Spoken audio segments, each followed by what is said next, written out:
지난 시간에 우리 새로 이렇게 예수 믿는 분이 오시니까 제가 설교를 하면서 더 쉽게 하기 위해서 더 이렇게 좀 신경을 썼던 게 있는데, 설교하는 저에게 그게 많이 이렇게 도움이 됩니다. 더 성도들한테 이해하기 쉽게 쉬운 표현하고 더 자세한 내용들을 이렇게 요약하고 너무 세부적인 것은 조금 축약하고 하는 그러한 부분들이 됐는데, 오늘도 그러한 심정으로 한번 우리가 같이 20장 말씀을 살펴보도록 하겠습니다. 여러분, 누가복음 20장 말씀은요, 예루살렘에 입성하신 예수님께서 유대의 종교 지도자들과 논쟁을 벌이신 내용들을 주로 다루고 있는데, 이러한 내용들을 우리가 차례로 살펴보도록 하겠습니다. 입성하신 예수님께서 이제 성전에서 백성들을 가르치셨습니다. 복음을 전하셨습니다. 그때 대제사장들, 서기관들, 장로들이 찾아와서 예수에게 따집니다. 당신이 무슨 권위로 이런 일을 하는지, 즉 성전 안에서 가르치는 행위를 가르치겠죠. 또 그 권위를 누가 주었는지, 권위가 있다면 무슨 권위로 하는지, 그 권위를 주었다면 누가 주었는지 한번 이야기하라고 그렇게 이제 앞에서 예수님의 행위를 가로막고 있습니다. 여기 보면 대제사장, 서기관들, 장로들, 이런 사람들은 유대 종교 지도자들의 집합체입니다. 여러분, 로마 나라는 유대에게, 식민지에게 자치적인 것들을 그렇게 좀 허용해 주었는데, 사내들인이라는 이 자치 기구를 통해서 나름대로 이 성전에서 이루어지는 종교적인 것들이니까 이런 부분에 대해서는 관할권을 주었습니다. 자치 관할권을 줬던 것입니다. 바로 이 사내들인 공의회에서 성전 관할권을 가지고 있는 사람들이 예수님께 지금 따지고 있는 것입니다. 왜 그렇느냐? 이 유대 종교 지도자들은 자기들이 하나님께로부터 이 성전을 지키는 그러한 임무를 맡았다고 생각하고 있었고, 또 현실적으로 자기들을 통치하고 있었던 로마 나라 사람들도 이것도 인정해 주었기 때문에 자치기구로서 자기들은 권위가 있는데, 예수는 어떠한 성전에서 가르칠 만한 권세가 없이 가르치는 것이 문제라고 하면서 예수님께 항의했던 것입니다. 아마 특별히 지난 시간에 살펴봤던 19장에서 특별히 성전의 합법적인 장사, 이걸 완전히 예수님께서 뒤집어 엎지 않으셨습니까? 이런 것들을 통해서 이 유대 종교 지도자들의 심기를 매우 불편하게 예수님께서 건드셨던 것으로 보입니다. 그러면서 자기들은 나름대로 하나님께 그러한 임무를 맡았고, 로마 정부도 우리에게 그 성전 관할권을 주어서 성전을 관리하고 있는데, 우리는 분명히 권위가 있는데 우리가 너의 예수에게 이러한 권위를 부여한 적이 없는데 네가 지금 무슨 권세로, 또 누가 그런 권세를 주었기 때문에 이렇게 성전에서 가르치고 있느냐라고 하면서 예수님의 행위를 가로막았던 것입니다. 자, 여기에 대해서 예수님은 즉각적으로 대답을 하시는 것이 아니라 우회적으로 질문을 역으로 취하십니다. 내가 너희들한테 질문하겠다. 요한의 세례가 하늘로부터냐 사람으로부터냐? 여기서 하늘은 하나님의 대신하는 말입니다. 요한의 세례가 하나님께로부터 온 것이냐 사람으로부터 온 것이냐? 그 근원이 하나님께서 허락하신 것이냐 아니면 자의적으로 세례 요한이 준 것이냐, 이렇게 묻고 있는 것이죠. 여기에 답하기가 상당히 어려웠습니다. 왜냐하면 당시의 유대 종교 지도자들은 세례 요한을 선지자로 인정하지 않았습니다. 반면에 많은 사람들은 요단강가에서 세례를 주었던 이 요한으로부터 세례를 받았습니다. 존경을 받았습니다. 제자들도 따르는 사람도 있었습니다. 그래서 사람들은 요한을 선지자로 믿고 있는데 유대 종교 지도자들은 요한을 선지자로 믿지 아니했던 것입니다. 그래서 세례 요한의 세례가 하늘로부터라고 답하게 되면 왜 하나님께서 인정하신 사람들을 믿지 않느냐고 자기들이 비난을 받을 것이고, 또 사람으로부터 온 것이 세례 요한의 세례라 이렇게 대답을 하게 되면 많은 백성들은 세례 요한을 하나님께서 보내신 선지자로 이해하고 있는데, 이 백성들의 시각과 다르기 때문에 거센 저항과 반감이 나타날 것이 뻔했기 때문에 이것을 염려해서 자기들끼리 의논해서 어떻게 합니까? 우리는 모르겠다, 대답할 수 없다, 무비권을 행사하겠다, 이렇게 반응했던 것입니다. 그러니까 예수님도 어떻게 말씀하십니까? 너희들도 세례 요한의 세례가 하늘로부터인지 사람에게서 기원한 것인지 알지 못한다고 답하지 않는데 나도 너희들에게 답하지 않겠다, 그렇게 예수님께서 말씀하셨습니다. 그런데 예수님은 직설적으로 답을 하시지 아니했습니다만, 여러분 9절부터 18절에 있는 포도원 농부의 비유를 통해서 예수님의 권위가 어디에서 오는지 그래도 우회적으로 말씀을 하시게 됩니다. 자, 악한 포도원의 농부 비유가 예수님께서 말씀하셨는데, 이 비유는 당시 팔레스틴 지역에서 이해하기가 매우 쉬운 그러한 당시 상황을 반영하고 있는 그러한 비유였습니다. 여러분, 제주도 땅을 중국 사람들이 많이 샀다고 했던 것처럼 예수님 당시에도 갈릴리 땅을 누가 많이 샀느냐? 돈 있는 외부 사람들이 와가지고 많이 샀어요. 그래서 이 팔레스틴 지역에 살고 있는 유대인들은 대부분이 소장농이었습니다. 주인은 저 외국에 있었고, 그 다음에 유대 사람들은 대부분이 소장농이었어요. 그래서 이 외국 사람이 하나님이 우리 가운데 주신 이 젖과 꿀이 흐르는 가나안 땅, 이 땅들을 소유하고 있다는 것에 대해서 감정이 좋지 않았어요.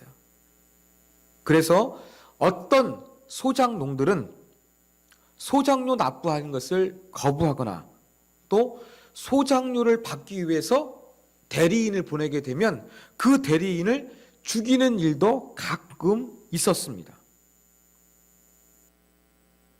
또 심지어 이 소장농들이 이것은 우리 땅이야 하면서 강압적으로 탈취를 시도하기도 했습니다. 그런데 이 땅 주인의 권세가 대단히 많았어요. 이렇게 땅 주인들은 골치를 썩이는 소장농들이 있으면 어떻게 처리할 것인가 고민했고, 심지어 암살단까지 두기도 했다고 합니다. 바로 이러한 문화적인 배경을 여러분이 이해하시고서 이 포도원의 악한 농부의 비유를 살펴보면 될 것입니다. 그리고 이제 그 소장료를 받기 위해 사람을 보내는데, 그 시기는 주로 수확철이었습니다. 땅을 빌려주고 농작물을 심어서 수확하는 시기에 소장료를 받기 위해서 대리인을 보냈죠. 그러면 소장료는 두 가지로 계약을 했습니다. 한 가지는 정액제입니다.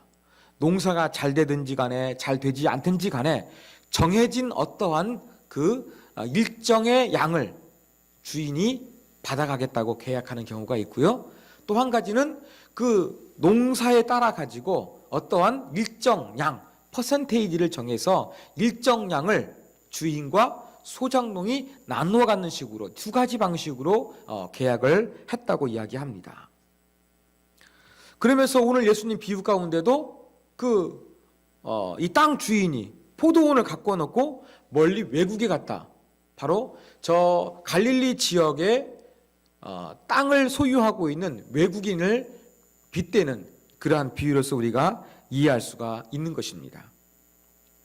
자, 그래서 이제 소출할 때가 되었습니다. 소장료를 받기 위해서 종을 보냈습니다. 그런데 소장료를 납부하는 것이 아니라 못 주겠다고 하면서 그냥 돌려보내죠. 그냥 돌려보내는 것이 아니라 폭력도 행사합니다. 두 번째에도 똑같은 것을 시도합니다. 또 그렇게 합니다. 3년째 또 수확철이 됐습니다. 또 사람을 보냈는데 또 소장료를 납부하기는커녕 사람을 거의 죽을 지경으로 두들겨 패고 보내버리게 됩니다. 그러니까 이제 그 지주인, 땅 주인이 어떻게 합니까? 그러면 내 아들을 보내면 존경하는 마음으로 가지고 소작료를 납부할 것인가? 이러한 기대감을 가지고서 이제는 그 지주의 아들을 보내게 됩니다. 그런데 악한 이 소작농들이 어떻게 하느냐? 이 아들을 우리가 제거해 버리면 소작료를 납부하지 않고 오히려 이 땅을 우리의 것으로 만들 수 있다라는 그러한 나쁜 생각을 하게 되는 것입니다. 왜냐하면 그 땅 주인에게 아들이 혼자밖에 없는데 그 아들을 죽여버리면 상속자가 없어지는 것입니다. 당시의 법이, 일반적인 관습이 그 땅을 물려줄 만한 사람이 없으면 소작농이 그 땅을 소유하는 것이 일반적인 일이었어요. 그리고 유대의 법에 의하면 포도원 수확을 3년간 차지할 경우 포도원의 소유를 주저할 수 있는 권리도 생겨나는 그러한 좀 문화도 있었습니다. 이런 걸 통해 가지고 이제 악한 이 소작농들이 종들을 때려보내고 이제 아들을 보냈을 때에는 그냥 아예 목숨을 제거해 버리는 나쁜 일을 저지르게 된 것입니다. 자, 이 비유가 무엇을 상징하겠습니까? 자, 포도나무나 포도원은 구약 성경에서 주로 이스라엘을 상징합니다. 이 땅을 사서 포도원을 만들었다는 것은 바로 이스라엘입니다. 그런데 이스라엘 가꾼 이 땅 주인은 누굴 가리키느냐? 하나님을 가리키겠죠? 그리고 종을 보냈다는 것은 하나님을 대리하는 선지자들을 가리킵니다. 그리고 아들을 보냈다는 것은 예수 그리스도 메시아를 가리키는 거겠죠. 그런데 악한 소작농은 누구를 의미하는 거겠습니까? 유대의 종교 지도자를 의미하는 거였습니다.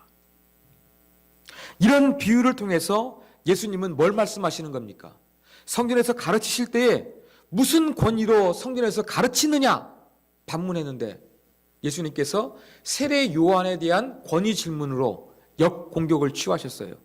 그러나 이 비유를 통해서 말씀하시면서 예수님의 권위가 어디에서 온 거예요?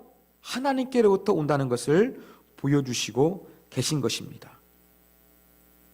그러면서 이 악한 소작농의 비유를 통하여 나쁜 하나님을 거역하는 유대 종교 지도자들의 나쁜 태도를 예수님께서 말씀하여 주신 것입니다.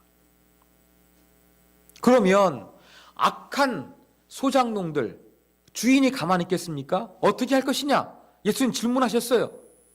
주인이 와가지고 이 나쁜 끔찍한 일이 벌어진 것을 엄벌하지 않겠습니까? 이런 부분들을 말씀하시니까 청중들이 뭐라고 반응합니까? 그렇게 되지 말아지이다. 참 한국말 번역 이상하게 되어 있어요. 예. 그렇게 되지 말아야 된다고 사람들이 반응을 하고 있습니다. 그러면서 하시는 말씀이 무엇인가? 예수님 말씀입니다. 건축자의 버린 돌이 모퉁이의 머릿돌이 되었느니라. 건축자는 바로 유대의 종교 지도자들을 가리키겠죠.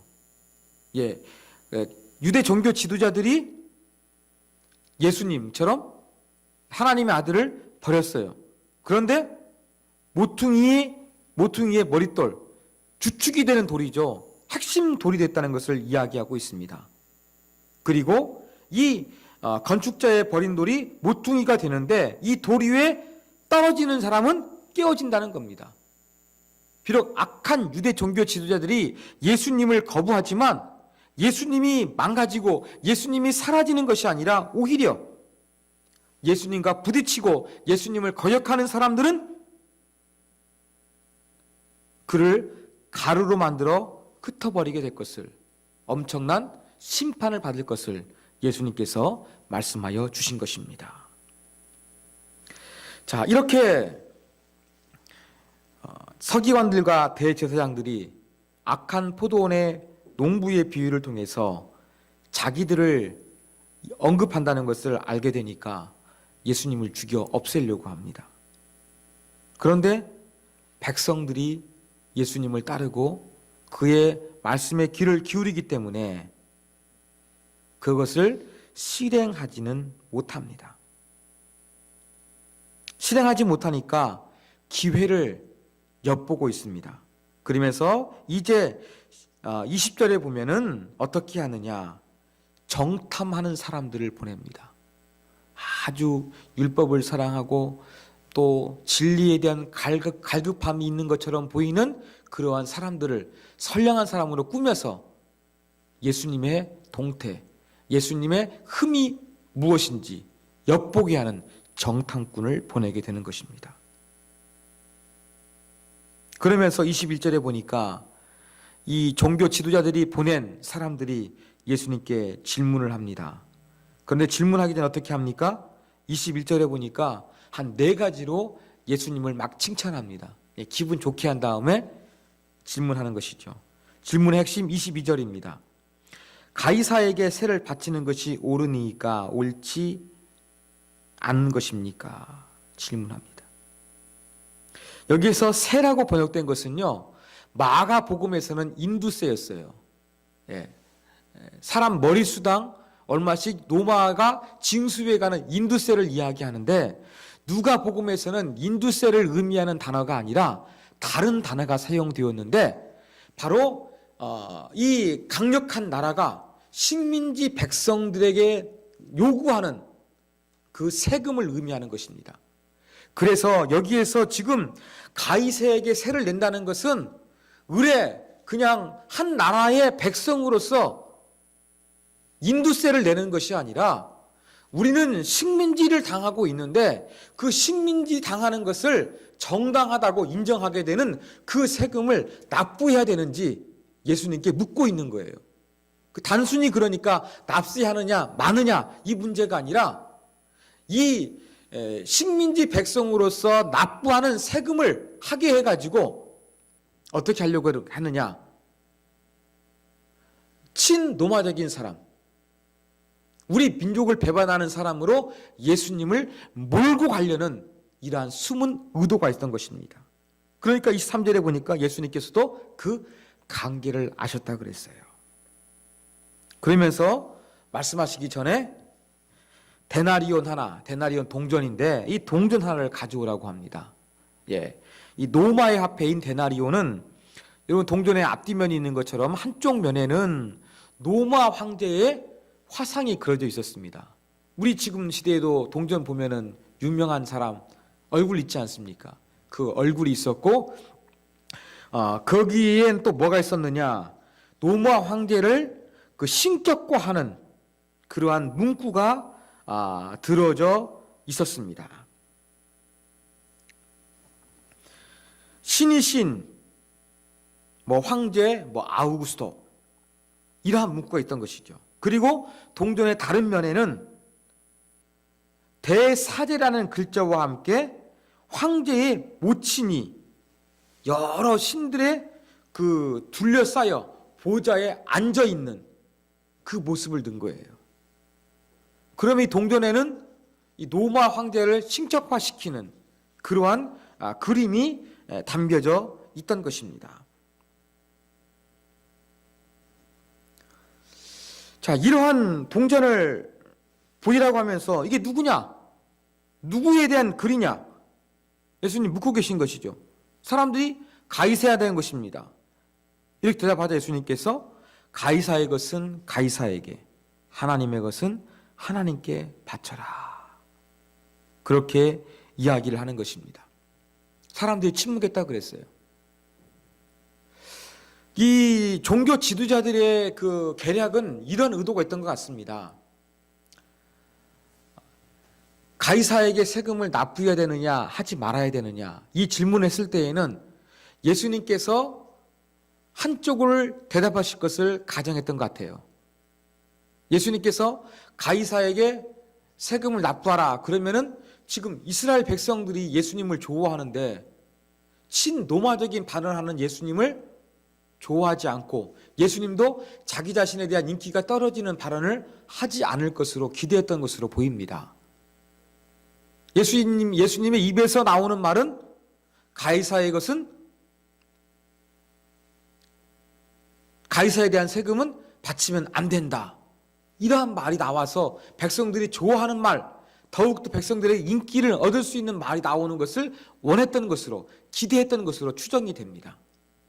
그러면 어떻게 되는 겁니까? 이 말을 통해 가지고 예수님을 자기들이 지금 죽이려고 하는데 백성들이 존경하니까 못 죽이잖아요. 백성들이 존경하는 사람들을 자기의 칼로 죽이게 되면 엄청난 저항과 폭동이 일어납니다. 그런데 코 풀 때 내 손을 쓰지 않고 코 풀려고 하는 게 바로 무엇이냐?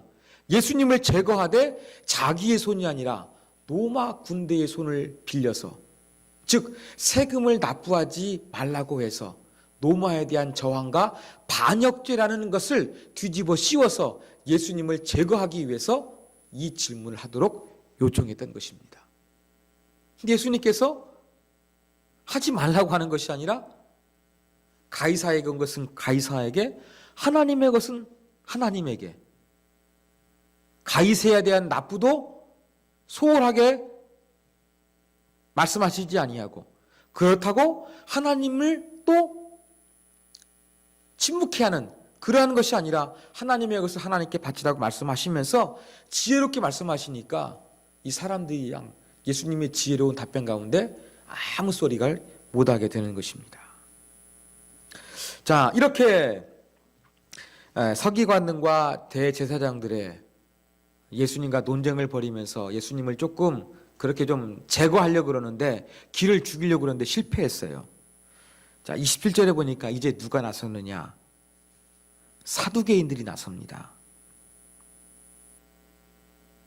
사두개인들은 유대 종파의 하나입니다. 유대교회는 여러 종파들이 있었어요. 대표적으로는 바리새파와 사두개파를 들 수 있습니다. 근데 사두개파는 어떤 특징이 있었느냐? 부활, 전사, 귀신의 존재를 믿지 않습니다. 그리고 사후세계도 믿지 않습니다. 그리고 장로들의 유전, 이 구전도 받아들이지 않습니다. 오직 그들이 진리로 받아들이는 것은 모세 오경만 믿었습니다. 자, 이러한 사두개인들이 예수님께 질문합니다. 이제 유대의 모든 종파들, 즉 의견이 달라요. 신학적으로는 바리새파가 있고 사두개파가 있어요. 그렇지만 이들은 모두 공통의 목적이 있었어요. 예수를 제거하는 거예요. 그래서 이번에는 사두개파가 나서가지고 예수님과 함께 부활 논쟁을 벌이게 되는 것입니다. 모세가 이제 만약에 어떤 맏아들이 결혼을 했는데 자식이 없이 죽었다. 그러면 그 형수를 어떻게 되느냐? 그 동생이 자기 아내로 맞이해서 형의 가문이 이어지 가도록 합니다. 근데 둘째도 아기를 못 낳고 죽었어요. 그리고 셋째가 계속 해가지고 7째까지 전부 다 이렇게 자식 없이 죽었다. 그러면 부활 때에 한 여인이 한 가문에 7 아들과 전부 다 결혼을 했는데, 그러면 부활 때에 누구의 아내가 될 것이냐? 이러한 아주 실질적인 예를 들면서 부활은 있을 수가 없다. 봐라. 한 여인이 7사람의 아내가 될 수 있는 극단적인 예도 발생할 수 있는데, 부활 때에 누구 아내가 될 것인가? 골칫거리다. 이런 거 볼 때 부활은 없다. 이렇게 주장하게 되는 이 수헌법, 다른 말로는 또 형사 취사법이라고 하는데, 이 법을 가지고서 예수님께 부활이 없다는 것을 정당화하면서 질문한 게 된 것입니다. 여러분, 여기에서 이 수헌법은요, 자식이 없이 형수가 남게 되면 형수를 취해 가지고 형의 가문의 그 씨앗이 가문이 이어지도록 그렇게 하는 기능도 있습니다만, 이 수헌법의 또 다른 의미는요, 약자를 보호하는 사회보장제도가 발달되지 않은 그 시대에 여성을 보호하려는 그런 목적도 되게 많았습니다. 여자의 일성은 어땠느냐? 어려서는 아버지에게 의존합니다. 결혼해서는 남편에게 의존합니다. 나이가 들어서는 아들에게 의존합니다. 이게 여자의 일생이에요. 정제권이 없었어요. 이렇게 남편이 죽어버리게 되면 살아갈 길이 막막해요. 그래서 가문도 이을 겸 또 어차피 이제 혈연으로 맺어진 가정이니까 그 가정에서 그 여인을 책임져 준다는 것이 바로 무엇이었느냐? 수원법이었어요. 이러한 수원법을 통해 가지고 한 여자를 두고서 7 남자를 거쳐가게 되니까 누구의 아내가 될 것이냐 부활 때 이러한 골치 아픈 문제가 발생한다. 그래서 부활은 없다. 이러한 논리를 폈던 것입니다. 자, 이때 예수님께서 어떻게 대답을 하십니까? 예수님은 새롭게 말씀하십니다. 어떤 시각을 말씀하시냐? 사두개인들이 부활에 대해서 오해했다는 것입니다. 자, 부활 때에는 34절에 보니까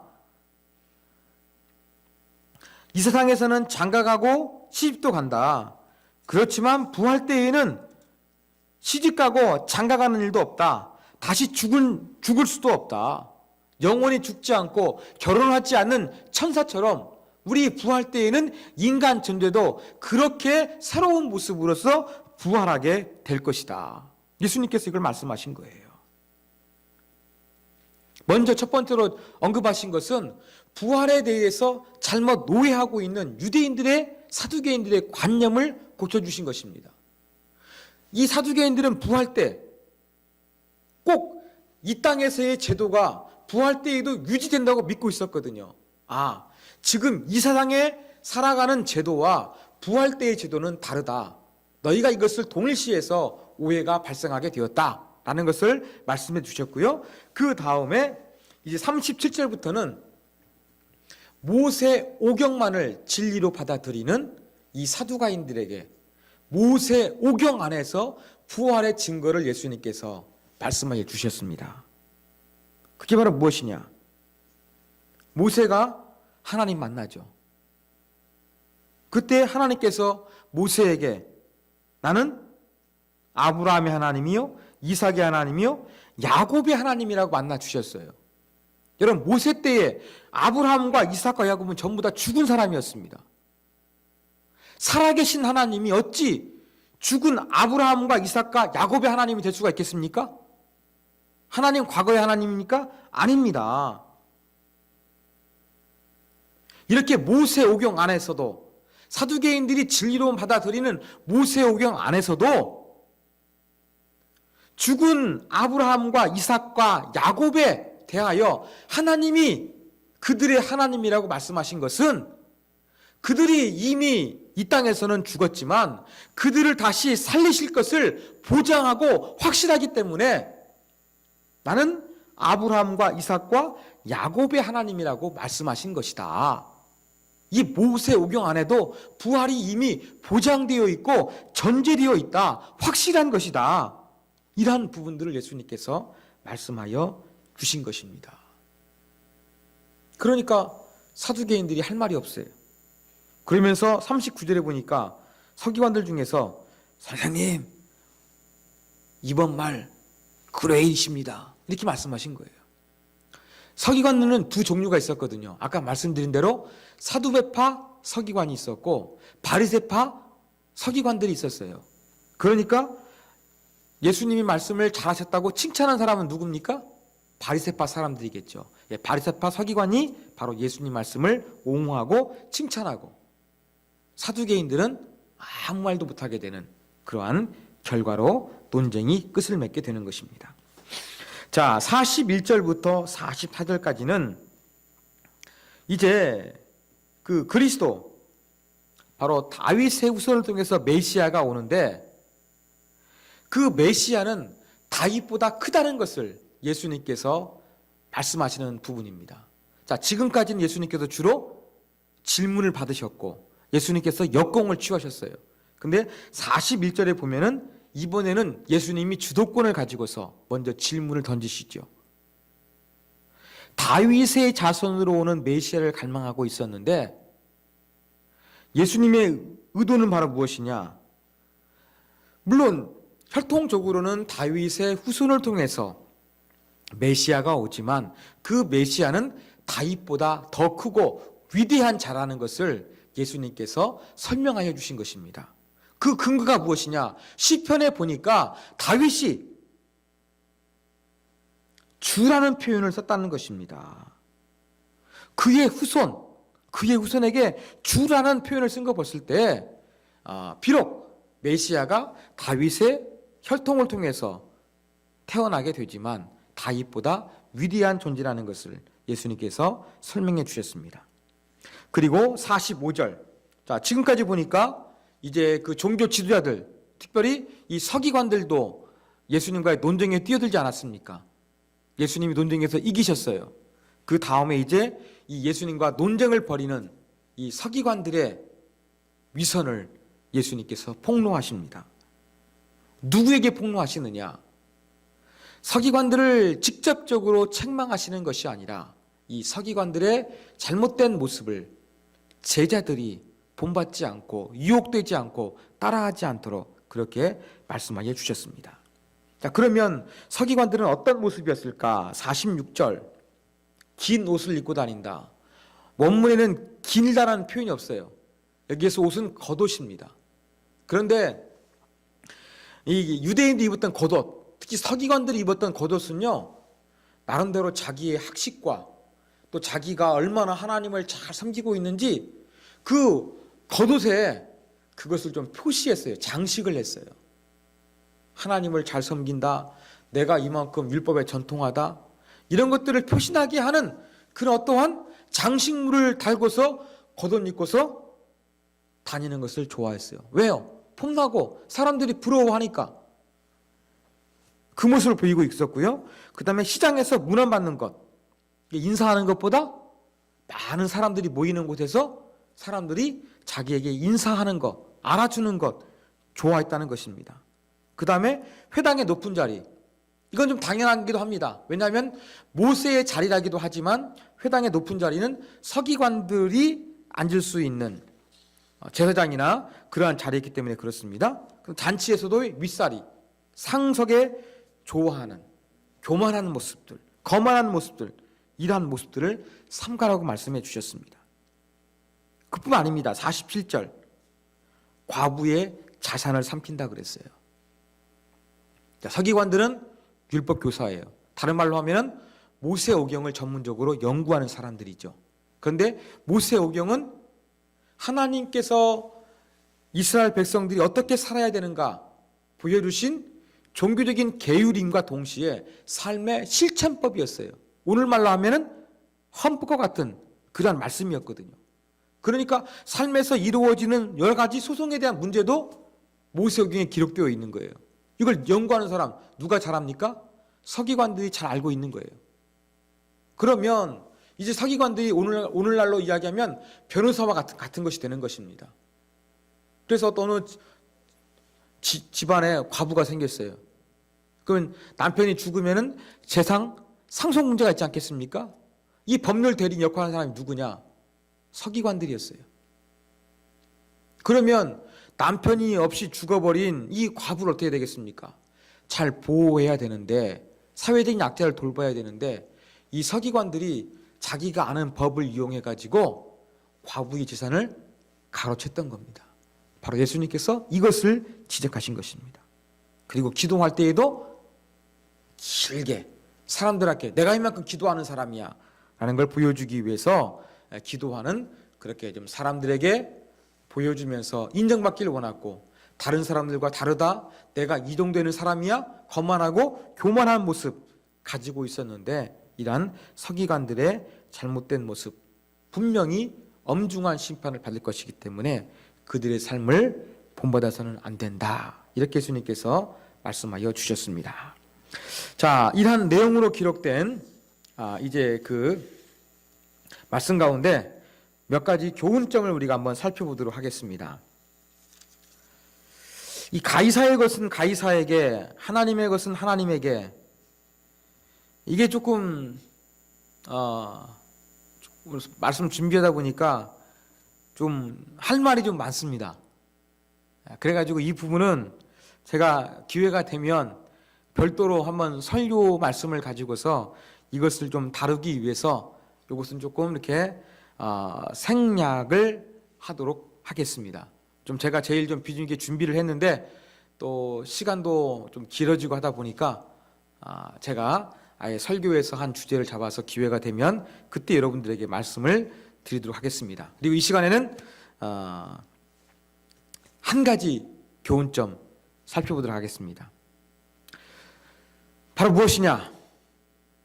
여러분, 우리는 기독교 신앙을 이 세상의 관점으로 오해하지 말아야 한다는 교훈점을 넣습니다. 어디에서 이런 교훈점을 얻을 수 있습니까? 바로 사두개인들이죠. 자, 사두개인들의 생각은 어떠했습니까? 부활이 없다. 눈에 보이지 않으니까요. 그렇게 주장을 했어요. 그러면서 지금 이 세상의 제도와 간섭을 가지고서 아니 형제, 칠형제가 있는데 전부 다 아기를 못 낳고 죽어서 그 형수가 7형제 모두 같이 다 결혼해서 7형제 아내가 되었는데 부활 때에는 누구의 아내가 되느냐, 이런 골치 아픈 문제가 생겼거든요. 이러한 골치 아픈 예를 들면서 부활은 없다, 그렇게 주장을 했습니다. 예수님 뭐라고 말씀하셨습니까? 이 세상의 사람들은 시집가고 장가가지만 부활 때에는 천사와 같이 우리가 죽지도 않고 시집가고 결혼하게 되는 거 전혀 없다. 너희가 이것을 오해했다. 예수님 말씀하여 주셨습니다. 여러분, 우리도 얼마든지 이 사두개인과 같은 그러한 관점과 시각을 가지고서 기독교 신앙, 하나님의 나라를 바라보고 해석하고 또 그러다가 잘못된 오류에 빠지기 쉽다는 것을 저와 여러분이 기억을 했으면 좋겠습니다. 우리는 눈에 보이는 대로 판단을 합니다. 내가 경험한 것을 소중하게 해서 내가 경험한 것을 기준으로 해서 절대시하고 다른 것들을 판단합니다. 세상의 논리와 합리성으로 판단합니다. 이러한 잣대를 가지고서 기독교 신앙, 하나님의 나라에 대해서 이렇게 복음에 대해서 우리가 자꾸 바라보게 되면은 사두개인들처럼 오해할 수밖에 없는 거예요. 우리가 살고 있는 세계, 우리가 경험하는 세계가 그거밖에 되지 않으니까 그걸 가지고서 하나님에 대해서 자꾸 비판하거나 성경이 틀렸다고 그렇게 배척할 수가 있다는 것입니다. 그런데 오늘 예수님 어떻게 말씀하셨습니까? 그들의 잘못된 시각을 예수님께서 바로잡아 주시지 않습니까? 우리가 궁금해하고 우리가 이해하기 힘든 이 기독교 안에서의 진리가 있을 것입니다. 기독교의 신앙이 있을 것입니다. 하나님 나라의 모습이 있을 것입니다. 아마 그런 부분들이 분명히 우리가 조금 납득하기 힘들고 이해하기 힘들지만 그렇다고 해서 우리의 생각을 절대시하지 아니했으면 좋겠습니다. 오늘 예수님의 가르침을 보니까 이 세상의 관점을 가지고서 절대시했던 바리새인들의 오해를 말씀해 주셨던 것처럼 저와 여러분도 얼마든지 그럴 수 있다는 가능성, 하나님에게는 더 많은 그 영원한 시간이 있고 우리에게 계시되지 않은 진리와 하나님의 계획들, 경륜이 있다는 것을 우리가 기억하면서 여러분, 혹시 여러분이 납득하고 이해하기 힘든 기독교의 신앙이나 어떤 진리 체계가 있다고 할지라도 그 부분에 대해서 우리가 이 사두개인과 같은 논리로서 배척하지 아니했으면 좋겠습니다. 오히려 우리에게 필요한 건 무엇입니까? 하나님, 나는 유한한 존재이기 때문에 내 개인적인 경험과 관점으로 또 세상이 하고 있는 관점에서 하나님을 바라보고 성경을 해석하고 또 기독교 교리를 이해하려고 합니다. 하나님, 이 내 생각이 깨어지고 하나님께서 부어주시는 하나님의 관점에서 복음을 바라보고 성경을 바라볼 수 있는 새로운 관점이 열려지게 하여 주시옵소서. 우리가 이것을 위해서 기도해야 한다는 것을 저와 여러분이 기억하셨으면 좋겠습니다.